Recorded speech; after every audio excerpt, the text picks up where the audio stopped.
welcome to Good Game, the show for gamers by gamers. I'm Barjo. And I'm Hex. Coming up on the show this week, with the release of the iPad 2, it seems more and more of you are choosing it as a gaming platform. So we check out some of the latest to make sure all of your games are good ones. We also round up some of the responses to the Fanboys versus Haters debate on the Legend of Zelda series. There are some people that would deride the Legend of Zelda series for being formulaic, but the fact is its familiarity with gamers is what makes it so popular. Plus we check out another type of link in the latest Tiger Woods golf game. Well, that was a tough break there, Jimmy. That was a good putt. And Barjo, when gamers want to express their love of all things gaming, they sometimes get creative. Yes, and we check out a recent exhibition of game fan art. But before all that, can you guess the game for this week?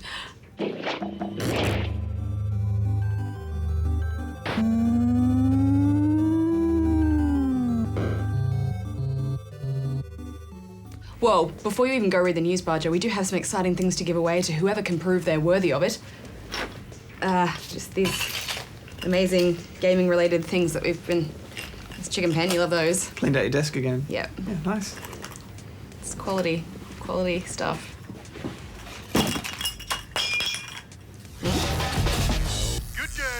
After far longer than anyone anticipated, the PlayStation Network has restarted basic online gaming and matchmaking services, with a spokesman for Sony stating the full service is planned to resume by May 31st. While some services return, the fallout for Sony continues to build. Beyond being a public relations disaster and causing financial losses for developers, multiple court cases have been brought against Sony, with one Canadian class action suit seeking over $1 billion in damages. Well, you found me. Congratulations. Researchers at the University of Texas have caused an artificial intelligence program to exhibit signs of schizophrenia. Despite your violent behavior, the only thing you've managed to break so far is my heart. The program, known as Discern, was originally created in 1993. Discern acts as a neural network capable of processing stories told to it and gathering the meaningful bits of information from them. You can't imagine the wealth of information. The knowledge, so much, so fast. It's glorious. The researchers decided to overload Discern with information by teaching it too much too fast. This resulted in connections between relevant information becoming lost or mixed up, creating language abnormalities, which suggested schizophrenia. That has got to be the dumbest thing that... Researchers at Kyoto University have answered the age-old question: can chimpanzees play video games and know which player they are? The answer is yes, they can. 3 female chimps were trained to play a simple trackball game in which they controlled a white dot, while another white dot moved independently. If the chimps were able to identify which dot they were in control of, they were rewarded. The test was designed to determine if the chimps had what's known as self-agency, or the feeling of being in control of your own actions. The results were definitive, showing the chimps were able to successfully identify their dot 99% of the time. Microsoft has just spent approximately $8 billion on the purchase of internet communication service Skype. Current Skype CEO Tony Bates will continue to helm the service under the title President of Microsoft Skype's division. Microsoft confirmed the service will be coming to Xbox and Windows phones, but will also continue to be supported on non-Microsoft platforms. Tiger Woods golf games have been around for well over a decade, offering up some of the best virtual greens there are, and we've had a few rounds of the latest effort, Tiger Woods PGA Tour 12, the Masters. It's the green jacket, and the competition for it has seen some of the game's greatest players fashion some of golf's most magical moments.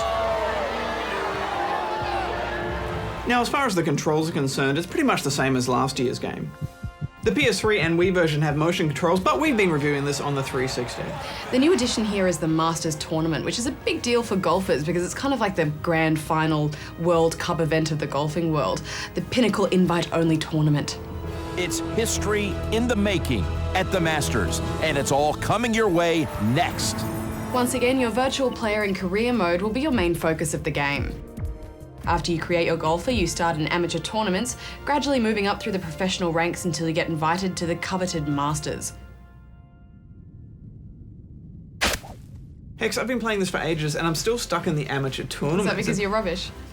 Yeah, but also I think it's really tough. You know, if you drop more than 4 shots in a single round, you'll finish in the 20s. That's a double to drop 2 strokes. And that's not enough to make you progress very far. It's because you're rubbish. You're rubbish in the face.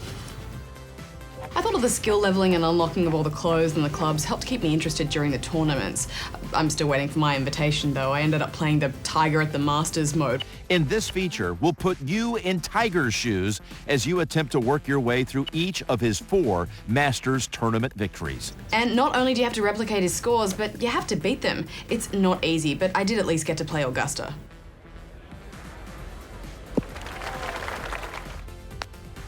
It's in the books. It's a birdie.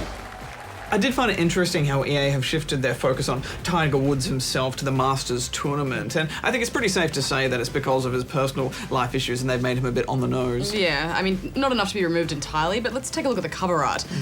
Here he is, front and center. Here he is to share the cover with some other dude. And now it's just a flag, and I think that's him there. I did enjoy the Masters moments though, Hex. These take bite-sized moments of golfing history for you to try and virtually relive. These are nice, quick challenges and yield juicy XP for you to improve your golfer. Other additions this year include a caddy who will usually offer you some good advice on each hole, as well as giving you a few options for decent shots. Use some focus when dealing with risky shots. It can be used to hit the perfect shot. You don't have to follow his advice and you can turn him off, but I kind of liked having him around, a bit of company. Yeah, they also have golf commentating from legend Jim Nantz on board this time, and it definitely helps sell the experience. On the green and an eagle look. Of course, there's plenty to do online. Little course pun there for you. Of course, never mind. You can join in live tournaments, take on challenges by other players, or just do a quick round with some match-made opponents. Although we found we stood no chance with our newbie golfer in those online tournaments. Yeah, you're definitely going to have to sink more than a few hours into leveling in the solo career if you want to seriously compete online. Anyway, Badge, final thoughts? Golf games are interesting beasts. I never think I'll get into them, not even for a second, but then I'll just find myself shouting and screaming at every missed putt, and the leveling really sucked me in here, so I'm giving it 8 out of 10 rubber chickens. It's the same punishing and rewarding experience that you get from the real game, only here you don't have to wear silly pants and pay green fees. So, yeah, I'm going to give it 8 as well. Good game.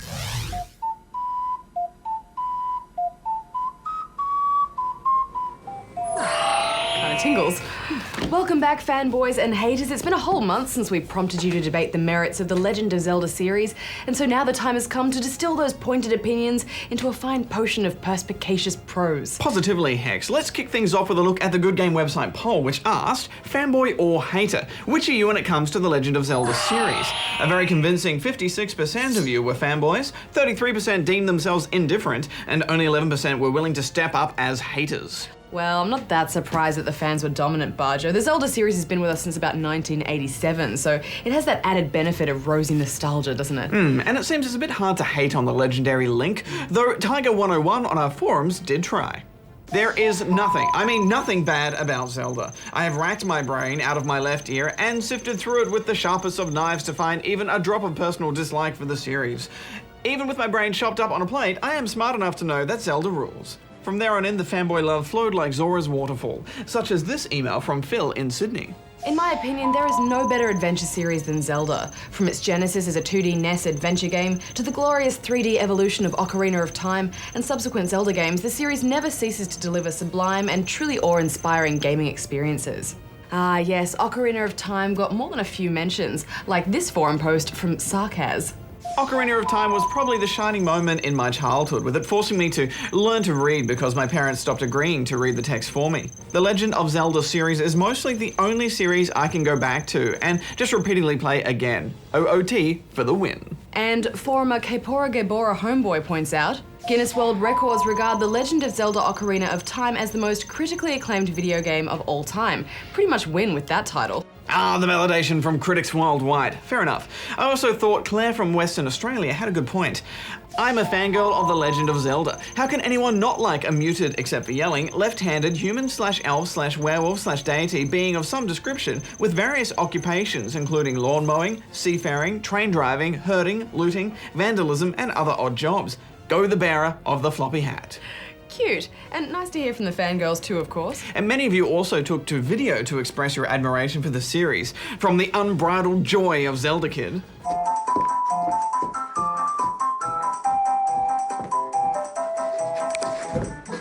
From Brody in Milan. I'm a fanboy.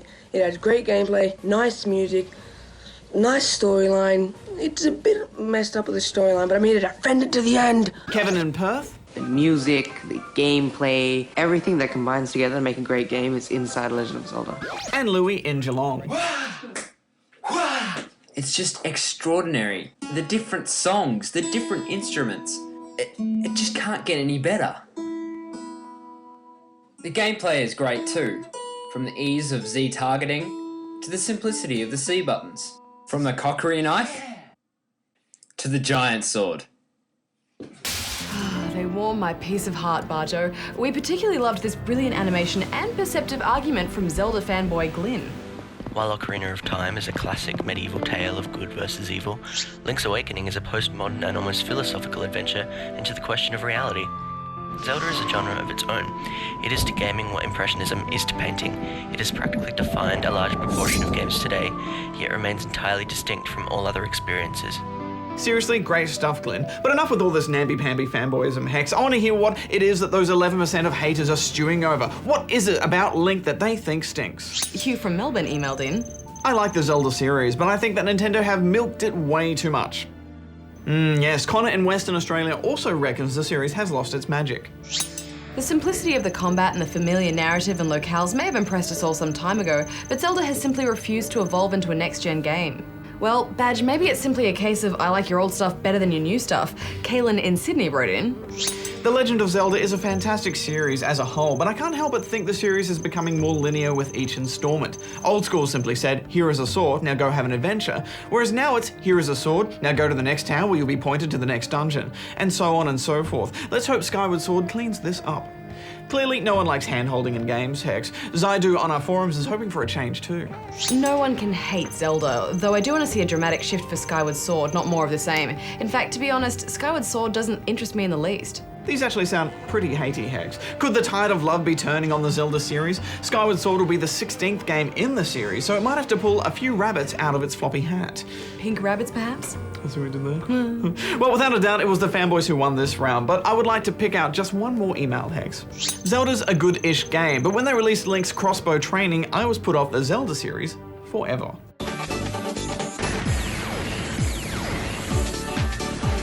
Ah, good point. Okay, fanboys and haters, as you know, the battle is never truly won. We want you to continue to wage your war of words and fire off your vicious videos, but a whole new topic is up with its head on the block. That's right, start submitting your opinions to us on the Call of Duty series. Just head to our website here and keep those video entries coming. Now fight!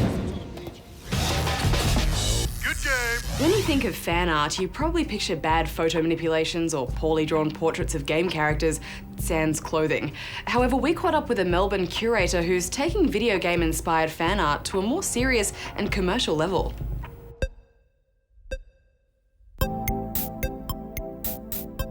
We try to source local artists, artists who may not necessarily have sold a piece of work before or even hung in a gallery before.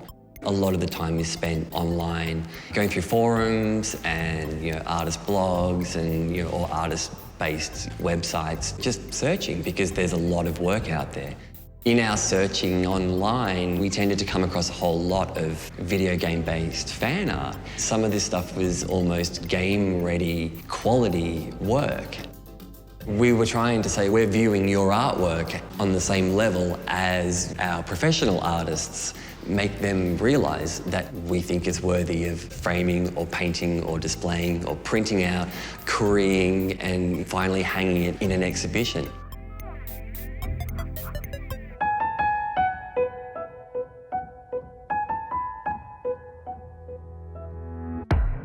This is my work titled Pac-Man, which is based on a combination of two classic iconic images, one from the gaming world, obviously Pac-Man, and one taking one of the more harsher real-world historical iconic images from the Vietnam War. And while it seemed a little bit extreme, I also thought it would make for a really interesting visual, taking a really dark, real-world iconic image and combining it with a goofy concept such as Pac-Man. Even the time difference now between when it happened and the modern day, it still carries a lot of that impact. I was always very big into the more post-apocalyptic style games where there is that environment that's very different from our own reality, and it has that, you really don't know what to expect from it, and they can just, really sort of trap you into it. And zombies, I love zombies, so any zombie game. For the majority of my work, I generally use a lot of faceless characters, so I really enjoy the challenge of trying to capture mood and emotion of people when you don't actually have their face to use, which is generally where you can express most of the emotion. So especially for characters such as Leroy in the gas mask, just capturing that, generally a somber mood within that faceless realm. I would consider myself 80% art boy, 20% fanboy. And that 20% is linked to the things that I loved as a child that inspired me to go into art, like comics and games and such as that, and just Batman, non-stop Batman.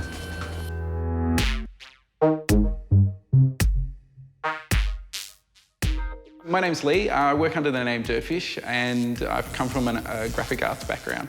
Dirtfish works basically all character-based artworks, pop art kind of influence, which includes video games, TV, comic books, all that kind of stuff.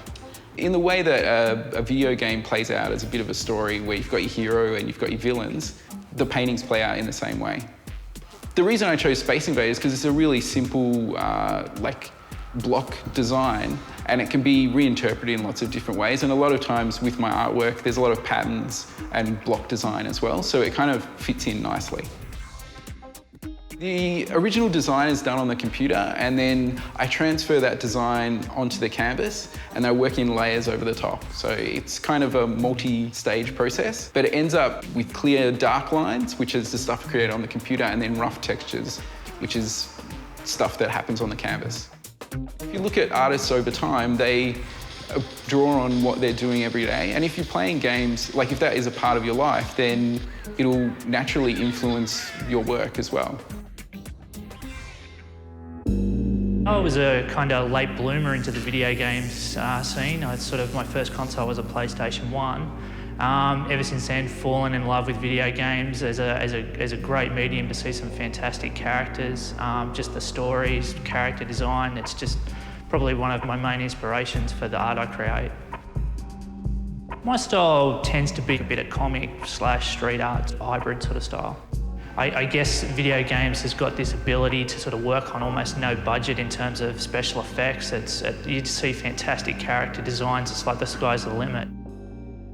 Some of the favourite pieces that I do are anything that's either fantasy-based or steampunk-based. Just the idea of sort of rusty, sort of coppery robots or sort of fantastic sort of angry little goblin characters is always pretty cool. World of Warcraft, I'm sure a lot of people say the same thing, but that vibrant colour palette, the sort of stylised characters, it was just one of those games that had, I guess, an instant visual effect on me. The response has been really good, and I think the next round of video game fan art is going to be huge.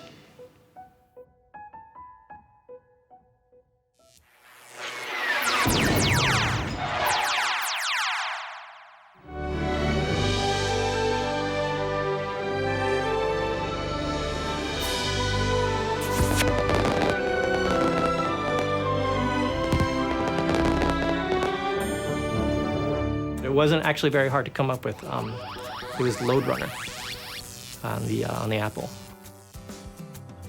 I was too young to have my own computer, but my brother, he was very much he assembled. It was I think called a Laser 3000. It was just like one of those clone machines, and he put together a few games. And he did the Zork and stuff like that. But because I was a really little kid at the time, so I needed the visual. So Lode Runner was like a graphical game where you little digging thing, and oh man, and like having people stack up, like the bad guys stack up, and that I played so much, and I was so excited. Whenever my brother would go out on his paper route, I would hop out on a computer and play Lode Runner. Like he'd ask me, like, hey, can you come help? And I was like, I'm sick. I'm not feeling good, buddy. And as soon as he's gone, and that paper route was huge, so I played Lode Runner for 2-3 hours. I loved that game.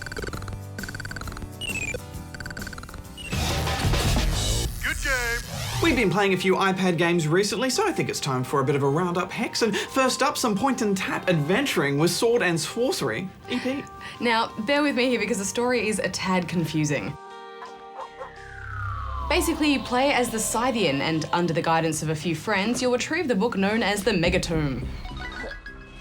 Unfortunately, that unleashes the deathless spectre called the Gogolithic Mass, which you then need to release from immortality by detonating the Megatome on top of a mountain.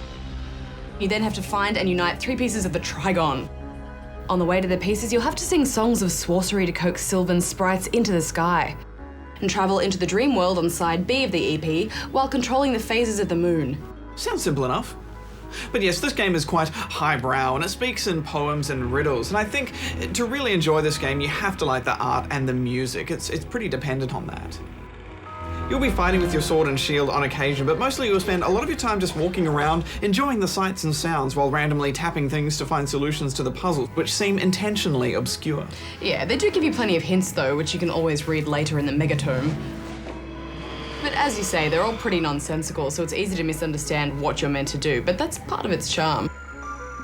I think it's a clear example of style over substance here, but the style is really substantial, if that makes sense. I mean, each screen looks like a retro video game artwork, and the sound and music is just beautifully done.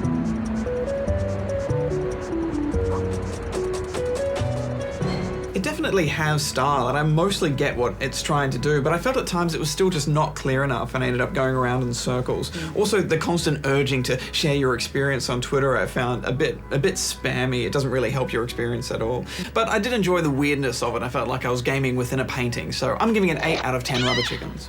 The game encourages you to play in short bursts, so if I got stuck, I'd just put it down and come back to it. And it's not a long game, only a few hours, but I thought it was a memorable journey and a really fun and clever little game, so I'm going to give it 9 out of 10 rubber chickens. Next up, Fireman's Real Racing 2. Let me just bring that up here. Let's see. There we go, and there it is.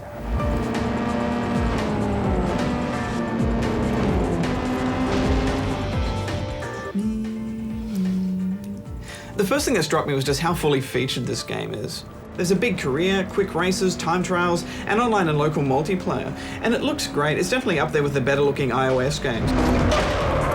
That said, I wouldn't have minded a few more cars and tracks, but it's not too stingy with 15 fictional tracks to race on and 30 real cars to race in. But more is always nice. Yeah, the career here is pretty standard fare, but it will keep you busy for hours.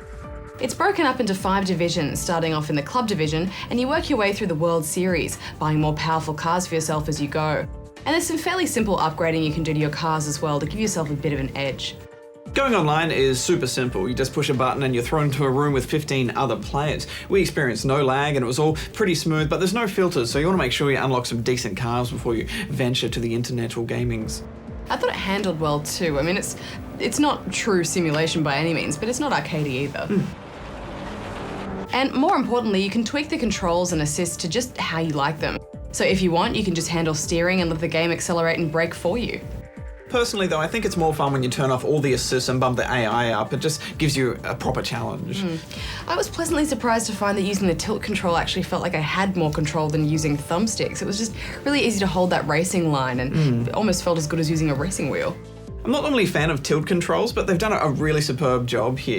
You rarely lose your place, and I think it's because you can, no matter which way you turn or tilt it up or down, the car always stays on that dime. I think it's a hefty racing package, and as far as racing games on iOS, it's definitely ahead of the pack. I'm giving it 9 out of 10 rubber chickens. Yeah, it's a pretty hard game to fault. I think I'm gonna have to give it 9 as well. Next up, we have the MMO Order and Chaos Online.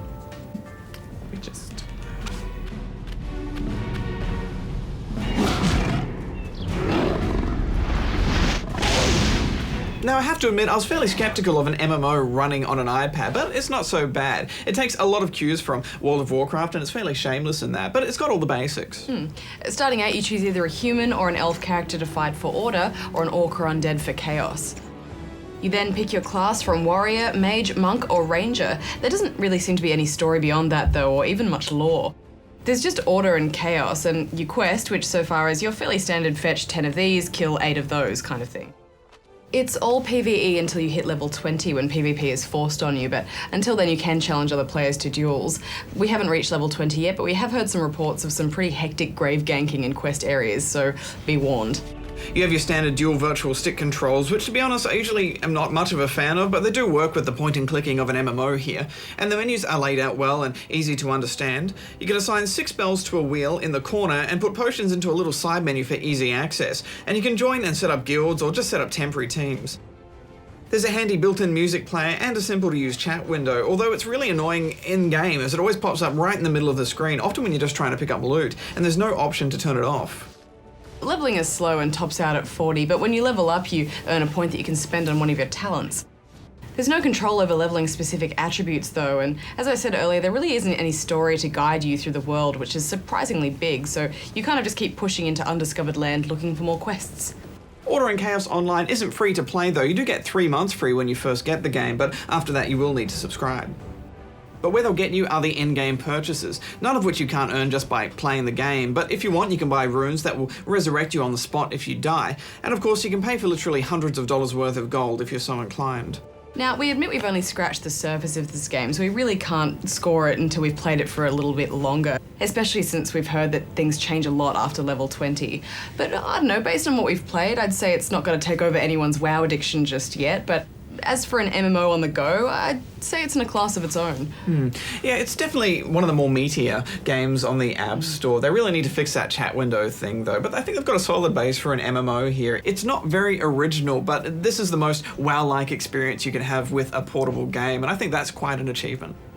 Well, there you have it, 3 mobile games which we think really show how mobile gaming has progressed over the years. Remember Snake? Snake was rad. I had Snake on my phone.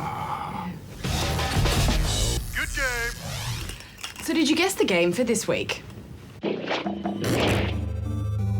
was of course Golf, released for the NES in 1986, and no, that's not Mario, despite looking like our favourite plumber. His name was actually Asan. The game is remembered for introducing the power bar for the swing, a golf game staple to this day.